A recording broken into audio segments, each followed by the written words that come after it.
जय जगन्नाथ नमस्कार आपण मानक पई एक खुशी खबर रही दर्शक बंधु 2025-26 शिक्षावर्ष पोस्ट मैट्रिक छात्रवृत्ति बा पोस्ट मैट्रिक स्कॉलरशिप ऑनलाइन आवेदन आरंभ हो सारी आज ऑनलाइन आवेदन आरंभ होला।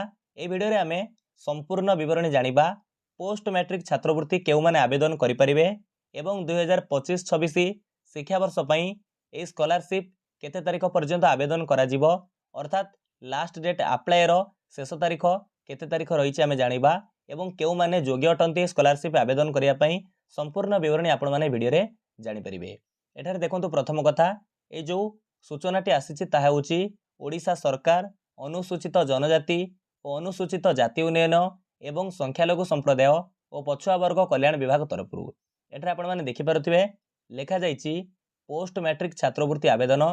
प्रथमे आमे जानिबा केउ माने ए पोस्ट मैट्रिक स्कॉलरशिप पई आवेदन करि परिबे एलिजिबल अटंती केउ माने देखंतु पोस्ट मैट्रिक कहले आपण माने कोन करथिबे ना मैट्रिक परीक्षा परे कोनोसी सरकारी अनुष्ठान रे शिक्षा अनुष्ठान रे कोनोसी कोर्स करूथिबे बा पाठ पढुथिबे। देखंतु जदि आपण जने स्टूडेंट अटंती किंबा आपणको परिवार केही भी पिला मैट्रिक परे कोनोसी सरकारी अनुष्ठान रे पाठ पढुचंती +2 हो +3 बा ग्रेजुएशन करूचंती किंबा पीजी करूचंती बा technical education general education professional education ए पाठ्यक्रम करूचंती सरकारी अनुष्ठान किंबा सरकारी स्वीकृति प्राप्त अनुष्ठान रे पाठ पढुचंती तेबे नितांत रूपे आपण माने एई छात्रवृत्ति पाइया पई योग्य विवेचित अटंती से माने आवेदन करि परिबे। प्रथम कथा देखंतु एटी लिखिछि मैट्रिक परवर्ती छात्रवृत्ति पाइया पई योग्यता देखंतु लेखा जाइछि आवेदनकारी योग्य अनुसूचित जनजाति अनुसूचित जाति अन्यान्य पछुआ वर्ग एवं सामाजिक और शिक्षा क्षेत्र में अनग्रसर वर्ग किंबा आर्थिक क्षेत्र में अनग्रसर वर्गर छात्र छात्री होइतिबा आवश्यक अर्थात आपणकर जे कोनोसी कैटेगरी पिला समस्त एठार आवेदन करि परिबे। एसटी एससी आपणकर एससी बीसी अन्यान्य पछुआ वर्ग जे कैटेगरी पिला माने आवेदन करि परिबे आपण ओडिशार स्थायी बासिंदा होइतिबा आवश्यक।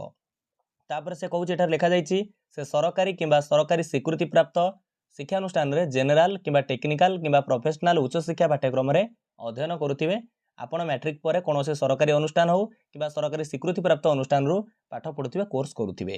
तो तापर देखंतु लेखा जाइछि समस्त सूत्र रु परिवार वार्षिक आय आपणकर एनुअल इनकम 2,50,000 रु अधिक होई नथिबो मैक्सिमम 2,50,000 पर्यंत होइतिबो ताठरो कम हेले चलिबो आपणकर इनकम सर्टिफिकेट आपण बाहर करिवे जोथरे आपणकर आय देखिबे 2,50,000 रु आपणकर एनुअल इनकम कम अटे।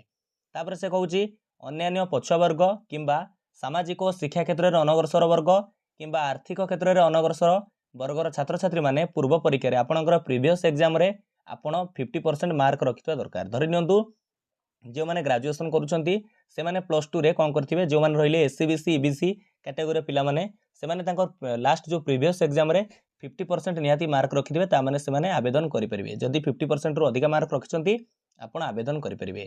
तापर राज्य बाहर केवल सरकारी शिक्षा अनुष्ठान अध्ययन करुथिबा ओडिशार बासिंदा छात्रवृत्ति पई योग्य हेबे। जो छात्र छात्री माने ओडिशा बाहर कोन करूछंती ना कोनोसी सरकारी शिक्षा अनुष्ठान रे पाठ पढुछंती केवल से ओडिशार बासिंदा होइतिबे से माने मध्य ए स्कॉलरशिप पाइया पई आवेदन करिया पई योग्य अटंती।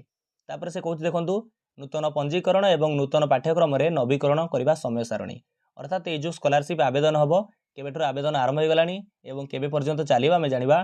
प्रथमे देखंतु एकरे से कहूछि दरखास्त आवेदन निमंते पोर्टाल खोलिबार तारीख आज ठारू देखंतु आरंभ होइछि वीडियो करिबार तारीख होछि 26/9/2025 अर्थात सेप्टेम्बर 26 तारीख ठारू एई 2025-26 शिक्षा वर्ष पई पोस्ट मैट्रिक स्कॉलरशिप आवेदन आरंभ हो सारिछि।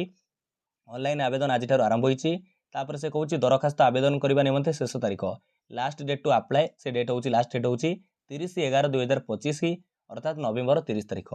तापर देखंतु से कहूछि या पर आपनकर इंस्टीट्यूशन रे आपन जो फॉर्म पकेबे तार जो रिसिप्ट आपन कोन करिवे आपनकर कॉलेज रे दाखल करिवे। तापर से दरखास्त गुडी को अनुष्ठान द्वारा जांच हबो एवं संपृक्त जिला मंगल अधिकारी को ऑनलाइन प्रेरण करिवार शेष तारीख होछि 15/12/2025 एटा आपनक काम ने आपन ता पूर्वरु देइथिबे तो आपनकर कोन हबो ना दरखास्त गुडी को अनुष्ठान द्वारा जांच हबो एवं संपृक्त जिला मंगल अधिकारी को ऑनलाइन प्रेरण करिवार शेष तारीख ता पूर्वरु मन रखंतु आपनकु आपनकर जो अप्लाई फॉर्म ता दबार अछि।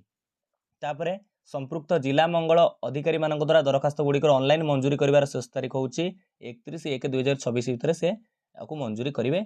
आपण देखंतु एई तारीख भितर आवेदन शेष करिवे आवेदन कला परे कॉलेज रे डिपॉजिट कर देबे से माने तांकर कार्य करिवे 15/12 पूर्व आपण डिपॉजिट ता पूर्व कर दिथिबे कारण ता परे कले आपनकर होयतो जो लास्ट डेट सरी जाइथिबो तेणु तांको द्वारा जो अनुष्ठान द्वारा जांच होइकरी प्रेरण करिबा से तारीख होची 15/12/2025।